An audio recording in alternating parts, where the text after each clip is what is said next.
नमस्कार दोस्तों, आज हम मूवी एक्सप्लेन करने वाले हैं अवतार, जो कि 18 दिसंबर सन 2009 में रिलीज़ हुई थी, जिसके डायरेक्टर का नाम है जेम्स कैमरॉन और जिसको 7.8 की IMDb रेटिंग मिली है।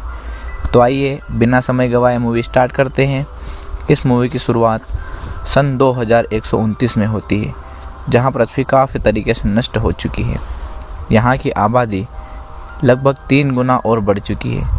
यहाँ रहने, खाने, पीने की काफ़ी नौबत आ चुकी है और सभी तरीके के रिसोर्स लगभग ख़त्म हो चुके हैं।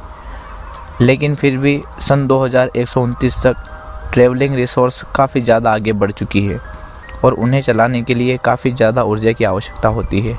इसलिए उनके अंदर यूज़ किया जाता है अनऑप्टिनियम धातु, जो पृथ्वी पर नहीं पाया जाता है। वह दूसरे ग्रह से लाते हैं, जिसका नाम है पेंडोरा। फिर हमें दिखाया जाता है इस कहानी का मेन कैरेक्टर, जिसका नाम होता है जैक सुले। बेसिकली जैक सुले पैरों से अपाहिज होता है, जो पहले एक नौसैनिक होता है। जैक सुले का एक भाई भी रहता है, जिसका नाम है टॉम सुले, जिसे वह टॉमी कहता है। टॉमी एक साइंटिस्ट रहता है और वह एक कंपनी के साथ काम करता है। वह कंपनी पेंडोरा से अनऑप्टिनियम धातु को पृथ्वी पर लाती है। फिर कुछ गुंडे टॉमी का मर्डर कर देते हैं, जिससे कंपनी को काफ़ी नुकसान होता है। फिर टॉमी की जगह उसके भाई यानी जैक सुले को मिशन में शामिल करने का फैसला लिया जाता है, क्योंकि जैक सुले और टॉमी का DNA काफ़ी मैच होता है। तो कंपनी वाले कहते हैं कि तुम अगर हमारा साथ दोगे तो तुम्हें काफ़ी सारे पैसे देंगे। तो फाइनली जैक सुले इस बात से एग्री करता है। यहाँ से कहानी लगभग 5 साल 9 महीने आगे बढ़ती है। यह पूरा सफ़र एक क्राइबरनेशन यान में बिताया जाता है, जिसके अंदर जैक एक हाइबरनेशन स्लीपिंग मशीन में होता है। इसके अंदर काफ़ी सारे दूसरे लोग भी होते हैं। ये लोग सब रिटायर्ड सोल्जर होते हैं और पैसों के लिए वहाँ जाते हैं।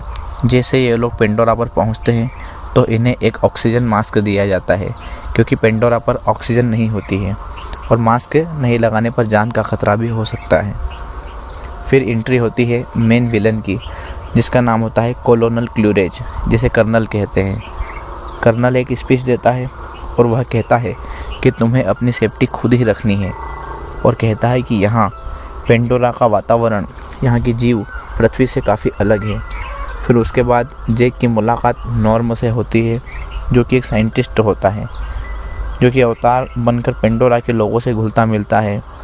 पेंडोरा के लोगों को नावी कहा जाता है और इंसानों और नावियों के DNA को मिलाकर एक अवतार का बनाया जाता है, जो कि पृथ्वी से ही बना कर ले जाया जाता है, जिसे बनाने में काफ़ी खर्चा भी होता है। उसके बाद जैक की मुलाकात सभी साइंटिस्ट के लीडर से होती है, जिसका नाम होता है ग्रेस ऑगस्टिन। ग्रेस काफ़ी समय से नावियों के साथ रहा करती थी और उन्हें सिखाती थी लिखना, पढ़ना, अपनी भाषा। जब जैक को अपनी टीम में देखती है तो वह काफ़ी ज़्यादा गुस्सा होती है, क्योंकि उसे एक नौसैनिक नहीं बल्कि एक साइंटिस्ट की आवश्यकता थी। और इसके बाद वह इस पूरे मिशन के हेड पार्कर के पास पहुंचती है और कहती है, आखिर तुमने मुझे इस अपाहिज को क्यों दिया है? मुझे तो एक साइंटिस्ट की आवश्यकता है। तो पार्कर कहता है कि हमारा इस मिशन में काफ़ी खर्चा हो चुका है और अब हम इस साइंटिस्ट को नहीं ला सकते, और वैसे भी हमारा मेन काम अनऑप्टिनियम पत्थर को पाना है, जिसकी कीमत इस दुनिया में 1 किलो 100 करोड़ रुपए का है। हमारा सारा खर्चा पत्थर से ही निकलता है। हालांकि ग्रेस इसके खिलाफ होती है, लेकिन पार्कर के समझाने पर वह समझ जाती है। जिसके बाद जैक को दिखाया जाता है। जैक को एक स्लीपिंग मशीन में लेटाया जाता है।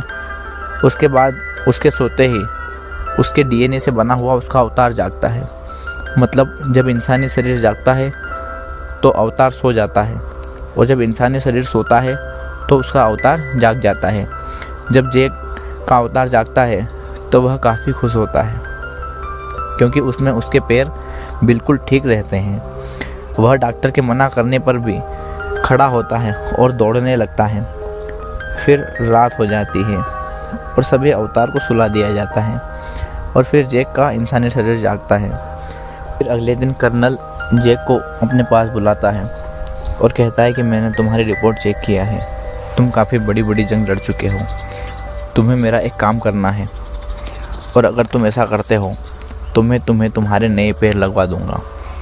तुम्हें अवतार बनकर वहाँ जाना है और उन सब लोगों को वहाँ से हटाना है, क्योंकि वहाँ एक बहुत बड़ा अनऑप्टिनियम का भंडार है। जैक कहता है कि मैं ज़रूर तुम्हारे लिए यह काम करूँगा। वे लोग पेंडोरा पर पहुँच जाते हैं। वहाँ जाते ही जैक बहुत खुश होता है और वहाँ के कुछ फूल को छूने लगता है। जैसे ही वह फूल को छूता है, वहाँ के बड़े बड़े जानवर जैक पर हमला कर देते हैं। उनसे बचने के लिए जैक झरने में छलांग लगा देता है, लेकिन उस वजह से वह अपनी टीम से अलग हो जाता है। जैक अपनी रक्षा के लिए एक लकड़ी का भाला तैयार करता है। तभी एक लड़की उसे देख रही होती है। वह उसे मारने के लिए तीर चलाने ही वाली रहती है कि उस पर एक पवित्र आत्मा आकर बैठ जाती है। उसकी वजह से वह अपना निर्णय बदल लेती है और वहाँ से चली जाती है। उसके बाद जैक के ऊपर कुछ जंगली कुत्ते हमला कर देते हैं। वह उनसे बचने के लिए आग जलाता है। उसी समय जैक को बचाने के लिए वह लड़की, जिसका नाम नतेरी है, वह वहाँ आ जाती है और जैक को बचाती। फिर बहुत सारी पवित्र आत्माएं आकर जैक के पूरे शरीर पर बैठ जाती हैं। यह देखते ही नेतेरी उसे कबीले के सरदार के पास ले जाती है। फिर नेतेरी की माँ नेतेरी को इजाज़त देती है कि तुम जैक को वहाँ रहने के और लड़ने के तौर तरीके सिखाओ। इतने में जैक का इंसानी शरीर की आँख खुल जाती है और फिर वह सबको बताने लगता है कि मैंने उन सब का भरोसा जितना शुरू कर दिया है। यह सुनकर सब काफ़ी खुश होते हैं। उसके बाद नेत्री जैक को वहाँ की सब चीज़ें सिखाने लगती है। जैक भी धीरे धीरे सब सीखने लग जाता है। जैक वहाँ शिकार करते भी सीख जाता है। अब नेत्री जैक को अपना इकरान चुनने के लिए ले जाती है और इकरान भी उसे चुनना चाहिए। इकरान जिसे भी चुनता है उसे मारने की कोशिश करता है और जैक भी अपने इकरान को चुनकर उस पर काबू पा लेता है और अपने इकरान की सवारी करता है। तब उस पर एक बहुत बड़ा इकरान आकर हमला कर देता है और वह किसी तरह से उसे जान बचाकर बच निकलते हैं। तब नेत्री उसे बताती है कि जो भी इस बड़े इकरान की सवारी करता है वह सबका राजा होता है और ऐसा इतिहास में केवल 5 बार ही हो सका है। अब जैक को वहाँ 3 महीने गुजर जाते हैं तो कर्नल उसे कहता है कि जो काम मैंने तुम्हें कहा है तुम वह नहीं कर रहे हो। तो जैक कहता है मुझे थोड़ा और समय चाहिए। वे लोग भी मुझ पर विश्वास करने लग गए हैं और फिर जैक को सभी अपने कबीले का हिस्सा बना लेते हैं। और फिर नतेरी उसे ईवा देवी के वृक्ष के पास ले जाती है और फिर नतेरी उसे कहती है कि तुम एक लड़की चुन सकते हो। तभी जैक कहता है कि मैंने तुम्हें चुना है और नतेरी भी जैक को चुन लेती है। फिर दोनों सो जाते हैं। अगली सुबह जब नतेरी देखती है तो उसके चारों ओर बड़ी बड़ी मशीनें रहती है। नतेरी जब जैक को उठाने लगती है, लेकिन जैक इंसानी दुनिया में उठा रहता है तो उसे यहाँ उठने के लिए मशीन के अंदर जाना है। तब उसकी अवतार वाली बॉडी जाग जाती है। तभी वह देखता है कि बड़ी बड़ी मशीनें उनके कुल देवता का वृक्ष तोड़ रही है। तब वह मशीन के ऊपर चढ़कर उसके कैमरे को तोड़ देता है। तभी यहाँ पर सिपाही उस पर गोली चलाता है तो वह जैक वहाँ से जान बचाकर भाग जाता है। दरअसल 3 महीने पूरे हो चुके हैं और कर्नल और पीटर पाकर के आदमी उस जगह पर हमला करने वाले हैं। जैक और नतीरी कबीले के पास जाकर कहते हैं कि हम पर हमला होने वाला है, पर इससे पहले कि हम वह बताते, कर्नल उस कैमरे में जिसमें जैक ने तोड़ा था उसमें जैक की तस्वीर देख लेता है। उस बात से कर्नल को काफ़ी गुस्सा आता है और वह उस जगह पर जाता है जहाँ पर स्लीपिंग चैम्बर रखे होते हैं। पहले वह ग्रेस का और फिर वह जैक का स्लीपिंग चैम्बर ऑफ कर देता है, जिससे उसका अवतार सो जाता है और जैक इंसानी दुनिया में जाग जाता है। फिर जैक और ग्रेस कर्नल और पीटर पाकर को समझाने की कोशिश करते हैं कि उनके घर और जंगल को तबाह मत करो। वहाँ पर हर एक पेड़ का दूसरे पेड़ से कनेक्शन है। साथ ही जिस जगह पर तुम हमला करने वाले हो वहाँ कई 100 परिवार रहते हैं और उनके छोटे छोटे बच्चे रहते हैं। तब पीटर उन्हें कहता है कि तुम्हें मैं 1 घंटे का समय देता हूँ। 1 घंटे में उस जगह को खाली करवा दो। फिर जैक और ग्रेस अपने स्लीपिंग चैम्बर में चले जाते हैं। उसके बाद वह अपने अवतार वाले रूप में जाग जाते हैं। फिर जैक कबीले वालों के पास जाता है और कहता है कि यहाँ जल्द ही इंसानी आर्मी आकर हमला करने वाली है। वो तुम्हारे गांव को तबाह कर देगी। तुम चाहकर भी उनके हथियारों का सामना नहीं कर सकते हो। इंसानों ने मुझे इसलिए यहाँ भेजा था। यह बात सुनते ही नेत्री पूरी तरह से शॉक्ड हो जाती है। वह जैक से कहती है क्या तुम्हें पता था कि यह सब होने वाला है? जैक कहता है हाँ, लेकिन अब मैं तुम में से ही एक हूँ। तुम में से प्यार करता हूँ, इस जगह से प्यार करता हूँ।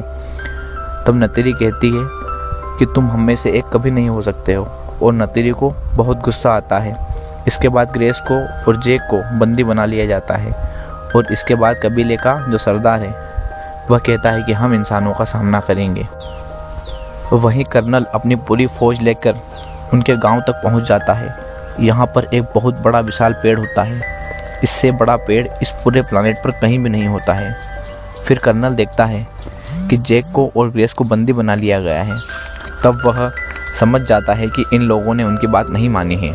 फिर वह अपनी आर्मी को लेकर इन पर हमला करता है, और फिर एक के बाद एक मिसाइल छोड़ी जाती है, जिसकी वजह से बहुत सारे नावी मारे जाते हैं और चारों तरफ तबाही का मंजर होता है। तभी नेतेरी की माँ, जो कि धर्मगुरु भी है, वह चाकू लेकर जैक के पास जाती है और कहती है कि अगर तुम हम में से एक है तो हमारी मदद करो। वो उसकी रस्सियाँ काट देती है और जैक भी उनको बचाने के लिए कोशिश करता है। तभी उनका विशालकाय पेड़ गिर जाता है और वहाँ से सब भागने लगते हैं। वहीं कबीले के सरदार की मृत्यु हो जाती है, और फिर जैक और ग्रेस का भी चैम्बर ऑफ कर देते हैं और उन्हें जेल में बंद कर देते हैं। उसके बाद एक लेडी तीनों को छुड़ाकर उसके फाइटल पेन से बीच जंगल में जहाँ स्लीपिंग चैम्बर रखे होते हैं वहाँ ले जाती है। फिर जैक अपने स्लीपिंग चैम्बर में चला जाता है और अपने अवतार वाले रूप में जाग जाता है। फिर जैक सोचता है कि मुझे उनकी मदद करनी है, और फिर वह अपने इकरान को बुलाता है और फिर उस इकरान से सबसे बड़े वाले इकरान के ऊपर कूदकर उसकी सवारी करता है। और अब नेतेरी को भी जैक पर विश्वास हो जाता है, और जैक कहता है हम युद्ध के लिए तैयार हैं और हम अपनी ज़मीन नहीं देंगे। जैक का यह संदेश पूरे प्लेनेट पर फैला दिया जाता है। फिर जैक आत्मा की देवी ईवा से प्रार्थना करता है कि हम आसमानी लोगों का हराने के लिए पर्याप्त नहीं हैं, पर आप इस प्लेनेट के सभी जीव जंतु में निवास करती हैं। फिर अगले दिन आसमानी लोग हमला कर देते हैं। जैक भी हमला कर देता है। फिर नाविकों की हार होने लगती है, क्योंकि आसमानी लोगों के पास मिसाइल और बंदूकें हैं। फिर उसके बाद उस प्लेनेट के बड़े बड़े जानवर और पक्षी आसमानी लोगों के ऊपर हमला कर देते हैं, जिन पर गोला बारूद का भी असर नहीं होता है। लेकिन कर्नल फिर भी हार नहीं मानता है, और कर्नल अपने बड़े रोबोट से जैक पर हमला कर देता है, और दोनों के बीच घमासान लड़ाई होती है। इतने में नेतेरी आकर कर्नल के सीने में तीर मार देती है, और फिर कर्नल मर जाता है।